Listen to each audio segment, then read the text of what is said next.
ሰላም ጤና ይስጥልኝ ውድ ዩቲዩብ ቤተሰቦች እንደምን አላችሁ?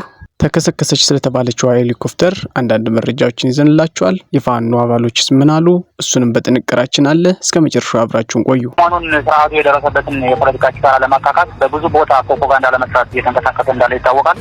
ቀደም ባለው ጊዜ በጎንደር ቀጠና መሰል ድርጊቶችን ለማድረግ ብዙ ነገር ሞክሮ አዳርም ሌትም ቀንም የተሰራ ኦፕሬሽን ተቋም መሰንበቱ ይታወቃል።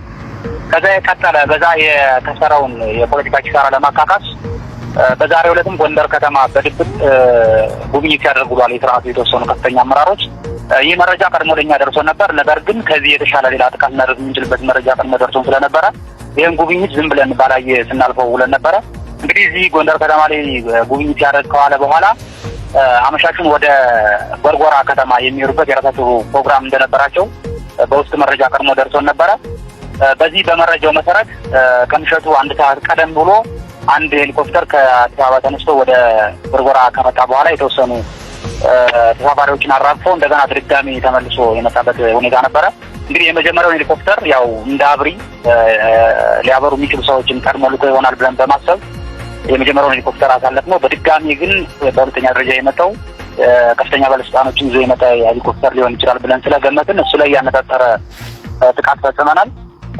በጥቃቱም ሄሊኮፕተሩ ሙሉ በሙሉ ጋይቷልኝ። እንግዲህ ምን ያህል ባለስልጣናት ተጎድተዋል የሚለውን ምን ያህል ሞተዋል የሚለውን ነገር ነገ ነው የምናውቀው። በአሁኑ ሰዓት ግን አውሮፕላኑ ሙሉ በሙሉ ጋይቶ ያለበት ሁኔታ ነው ያለውና ይህን ተልዕኮ የወሰዱት የአማራ ፋኖ ጎንደር ጠቅላይ ግዛት ልዩ ተወርዋሪ ሰራዊቶች ናቸው። እንግዲህ ከዚህ በፊት በከተማም እንደዚህ አይነት መሰል ኦፕሬሽኖችን ሊሰሩ የሚችሉ ተወርዋሪ ሰራዊቶችን አሰልጥነን በየከተማው አስርገናል ማለታቸው ይታወሳል። ይህን ተመሳሳይ ድርጊት የፈጸሙት እንግዲህ ተመሳስለውና ብዙ ዋጋ ከፍለው እንግዲህ አጥቶ ከመጥፋት ያልተናነሰ ልዩ ኦፕሬሽን ነው። ቀጠናው ምን ያህል በስርዓቱ ከፍተኛ ኃይል ይመራ እንደነበር ይታወቃል። እንግዲህ እዛ አካባቢ እንትን ሁሉ አለ፣ የሰራዊት ካምፕ አለ፣ የስርዓቱ የሰራዊት ካምፕ ሁሉ አለ።